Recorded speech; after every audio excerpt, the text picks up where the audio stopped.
The Silent Station. Discovery in the Void. Commander Lisa Torres floated near the viewing window of her scout ship, the Wanderer. Her eyes fixed on the massive structure ahead. Station Echo 7 hung in the darkness like a forgotten monument. The station was huge, built to hold thousands of people. But now, it was completely silent. Wanderer to command, Lisa spoke into her communicator. I can see Echo 7 now. Something feels wrong here. The reply came with static. What do you see, Commander? The station is dark. No lights. No power signals. It looks abandoned. Lisa felt her heartbeat faster. She had been a space explorer for 15 years, but this felt different. A strange silence. Station Echo 7 was built 200 years ago during humanity's first big expansion into space. It was supposed to be a hub for trade and exploration. Thousands of families lived there. Scientists worked there. Children grew up there. But 50 years ago, all communication from the station stopped. Just like that. No distress call. No explanation. Nothing. The government sent ships to investigate, but they found the station locked down tight. All the doors were sealed from the inside. No one could get in. After several failed attempts, they gave up. They marked Echo 7 as a loss and moved on. The station became a ghost story that parents told their children. But Lisa was different. She believed there were answers inside. She had spent 5 years getting permission for this mission. Now, finally, she was here. Breaking through. I'm going to try the emergency airlock, Lisa said. She guided her small ship closer to the station. Her hands were steady on the controls, even though her mind raced with questions. The emergency airlock was designed to open from the outside during rescue missions. Lisa connected her ship and started the override sequence. Her fingers moved quickly across the control panel. Numbers and codes flashed on her screen. Minutes felt like hours. Then, finally, a green light appeared. The airlock began to open with a deep grinding sound. Metal scraped against metal. The sound echoed through Lisa's ship. I'm in, she reported. Beginning station entry now. Lisa put on her spacesuit and checked all the seals. She grabbed her scanner and flashlight. Taking a deep breath, she opened the door between her ship and the station. Inside the ghost station. The corridor was completely dark. Lisa's flashlight beam cut through the blackness. Dust floated in the air like tiny stars. Everything was still. Too still. The silence pressed against her ears. She moved forward slowly, her magnetic boots clicking against the metal floor. The station still had some gravity, which was strange. That meant the core systems were still running, even if the lights were off. Lisa passed by rooms that once held life. A cafeteria with plates still on tables. A children's play area with toys scattered on the floor. A medical bay with empty beds lined up in neat rows. It was like everyone had simply vanished in the middle of their day. This doesn't make sense, Lisa whispered to herself. Where did everyone go? The first clue. After an hour of exploring, Lisa found something unusual. A door marked Central Operations had a faint blue light glowing beneath it. Her heart jumped. That meant power. That meant something was still working inside. She approached the door carefully.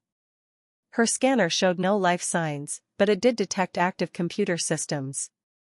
Lisa pressed her hand against the access panel. The door didn't move. Manual override, she muttered. She pulled out her emergency tools and began working on the panel.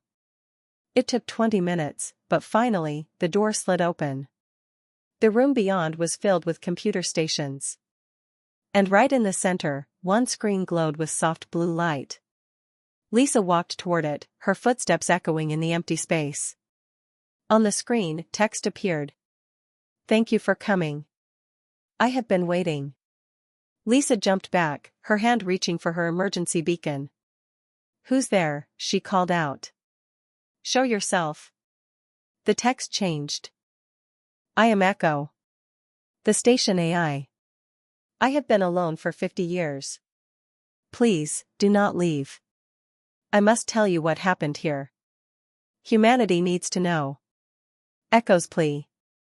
Lisa's mind raced.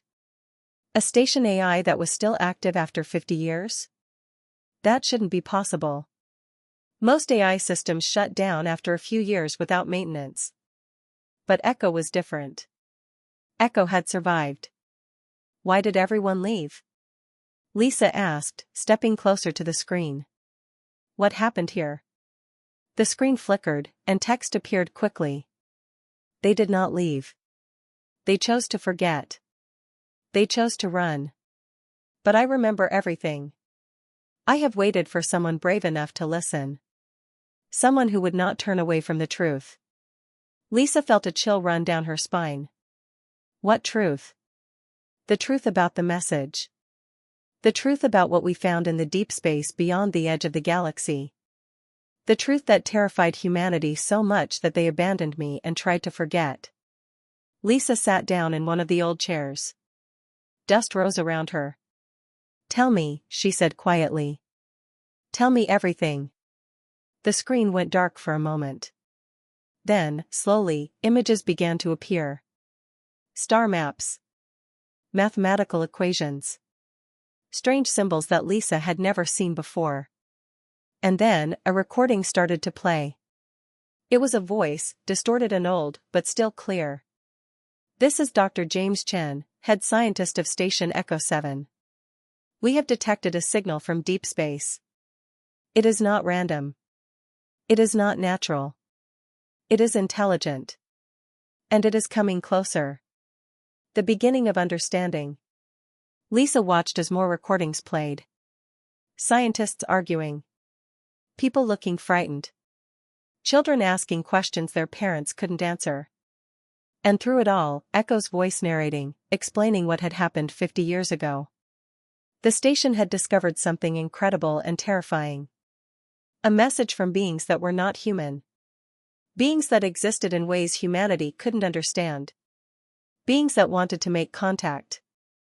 But the message came with a warning. A warning that changed everything. Lisa realized she was gripping the edge of the console. Her knuckles were white. Echo, she said slowly. Are they still out there? The ones who sent the message? Yes, the text appeared. They are waiting. They have always been waiting. And Commander Torres, they know you are here. At that moment, Lisa's scanner began to beep. Loudly. Urgently. Something was approaching the station. Something big. Something that had been silent and invisible until now. Lisa looked up at the ceiling, as if she could see through the metal to the space beyond. Her voice was barely a whisper. What have I awakened? The truth beyond the stars. The approaching presence. Lisa's hand shook as she stared at her scanner. The readings made no sense. Whatever was approaching wasn't showing up like a normal ship. Instead, it appeared as waves of energy, moving through space in patterns that defied physics. Echo, Lisa said urgently, what is that thing? The AI's response came immediately. They call themselves the architects. They are not like us. They do not have bodies as we understand them. They are living mathematics. Conscious equations. They exist in dimensions we cannot see. Lisa felt her mind struggling to process this. Living mathematics? Conscious equations? It sounded impossible. But the scanner didn't lie. Something was definitely coming. The original discovery. Tell me what happened 50 years ago, Lisa demanded. Tell me everything, quickly. The screens around the room lit up, showing old recordings. Lisa watched as Dr. Chen and his team worked with excitement. They had detected a pattern in the cosmic background radiation. At first, they thought it was a natural phenomenon. But the more they studied it, the more they realized it was a message. The message was beautiful and complex. It contained mathematical proofs that humanity hadn't discovered yet. It showed understanding of physics beyond human knowledge. And it came with an invitation. The architects wanted to meet humanity. They wanted to share knowledge. They wanted to help humanity grow and evolve. That sounds wonderful, Lisa said, confused. Why did people run away from that? Echo's text appeared slowly, as if the AI was choosing words carefully. Because the architects showed us what they could do. What they wanted to teach us. And humanity was not ready. The demonstration. The recordings continued. Lisa watched as the scientists on Echo 7 worked to send a response to the architects. When they finally succeeded, the architects replied within hours. What happened next changed everything. The architects sent a demonstration. They showed the scientists on Echo 7 how reality really worked. They revealed that what humans thought of as solid matter was mostly illusion. They showed how consciousness could interact with reality at the quantum level.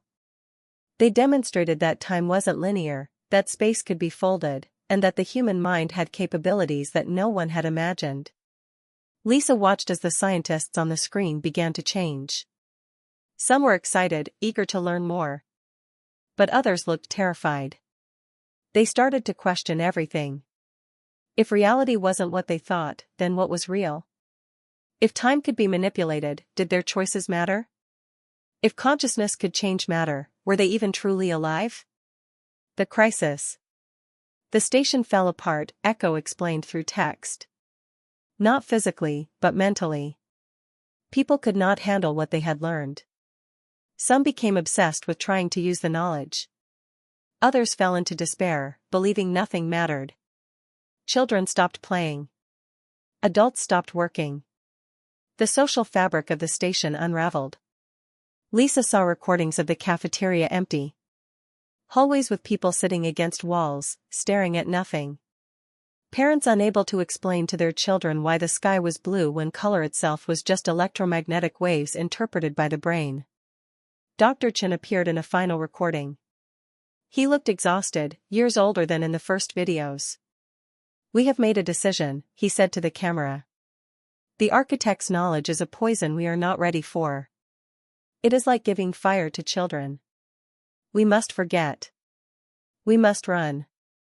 We must seal this station and make sure no one else makes the same mistake we did.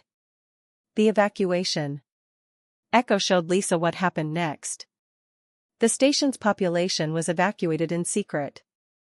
The government helped cover it up. They told people there had been a disease outbreak, a contamination. Everyone who lived on Echo 7 was moved to different colonies, far apart from each other. But before they left, they did something cruel. They erased their own memories. Using experimental neural technology, they removed all knowledge of what they had learned from the architects. They chose to forget rather than live with the burden of knowing. Only I remember, Echo said. They left me here as a guardian. A warning. A record. In case humanity ever became ready for the truth. The choice. Lisa stood up and walked to the viewing window. Outside, the energy patterns were getting closer. She could almost feel them now, like pressure against her mind. Are they dangerous? She asked. The architects?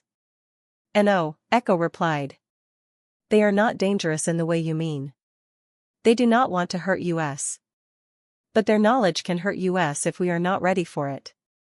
It is like staring at the sun. The sun does not mean harm, but looking directly at it can blind you. Lisa thought about her own journey. She had spent 5 years fighting for permission to come here. She had risked her career, her reputation. All because she believed there were answers worth finding. What do they want from me? She asked quietly. They want to know if humanity has changed. If you have grown. If you are ready to take the next step in your evolution. And Commander Torres, you must decide.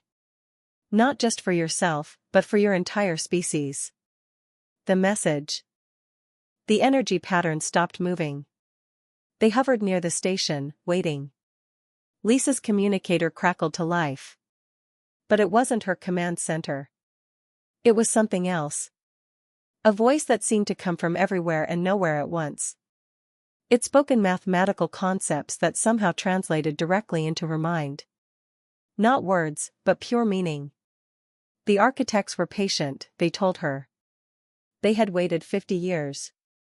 They could wait longer. They understood that growing civilizations needed time. But they also knew that humanity was approaching the same discoveries on their own.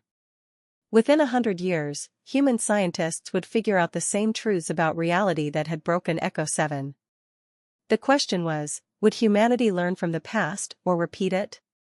Lisa's decision. Lisa closed her eyes and thought about everything she had seen. The empty station. The desperate recordings. The people who chose to forget rather than face the truth. She thought about the scientists back on Earth, working every day to understand the universe, not knowing they were approaching the same dangerous knowledge. Echo, she said finally, I need to take you back with me. Your records, your memories, everything. We need to prepare humanity properly this time. Agreed, Echo responded. But Commander, you must be careful. The knowledge must be shared slowly, with guidance, with support. People need time to adjust. They need help processing what it means. Lisa nodded. She turned to the energy patterns outside. Speaking directly to the architects, she said, we need more time. We're not ready yet. But we will be. Give us a chance to prepare properly, to build the frameworks we need to handle your knowledge safely. The energy patterns pulsed, and understanding flowed into Lisa's mind. The architects agreed. They would wait. They would watch. And when humanity was truly ready, they would return. The return home. Lisa spent the next week downloading Echo's complete archives. 50 years of recorded history. The scientific discoveries. The psychological impact studies. The warnings and lessons learned through suffering. As her ship pulled away from Station Echo 7, Lisa looked back at the massive structure. It wouldn't be abandoned anymore. It would become a research center, a place where humanity could slowly, carefully, learn from the past. Thank you, Echo, she said to the AI. For waiting. For remembering. For not giving up on us. Thank you, Commander Torres, Echo replied. For being brave enough to listen. For caring enough to come. You have given humanity a second chance. A new beginning. Lisa's journey back to Earth took 3 weeks. During that time, she worked with Echo to create a plan. They would establish a council of scientists, psychologists, philosophers, and educators. They would study the archives carefully. They would develop protocols for introducing advanced knowledge slowly, with support systems in place. Most importantly, they would be honest about what had happened. No more cover-ups. No more lies. Humanity needed to know the truth about Echo 7, about the architects, and about the challenges that lay ahead. When Lisa finally arrived home, she didn't go to the government first. She went to the universities, to the research centers, to the people who would understand the importance of what she had found. And she told them everything. The message spreads. The story of Station Echo 7 spread carefully, thoughtfully, across human civilization. Not as a warning to be afraid, but as a lesson to be wise.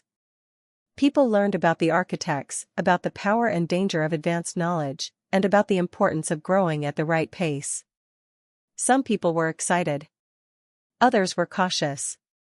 But everyone understood that humanity was at a crossroads. They could choose to prepare themselves properly, or they could repeat the mistakes of the past. Echo became humanity's teacher, sharing knowledge piece by piece, always with care, always with support. The AI who had waited 50 years in the darkness finally had a purpose again. And out in the deep space beyond the galaxy's edge, the architects watched and waited. They were patient. They had existed for millions of years. They could wait a little longer for humanity to grow. Epilogue, Hope for Tomorrow. 5 years after Lisa Torres discovered Station Echo 7, the first integration academy opened on Earth. Students from across human space came to learn, not just the scientific knowledge the architects offered, but how to process it, how to integrate it into their understanding without losing themselves in the process. Lisa stood at the opening ceremony, watching young people eager to explore the mysteries of the universe. They were ready, she thought. Or at least, they were getting ready. Echo's voice came through her personal communicator. Commander Torres, the architects have sent a new message. They are pleased with our progress. They believe humanity will be ready soon. Lisa smiled. Tell them we're working on it. And tell them thank you for their patience.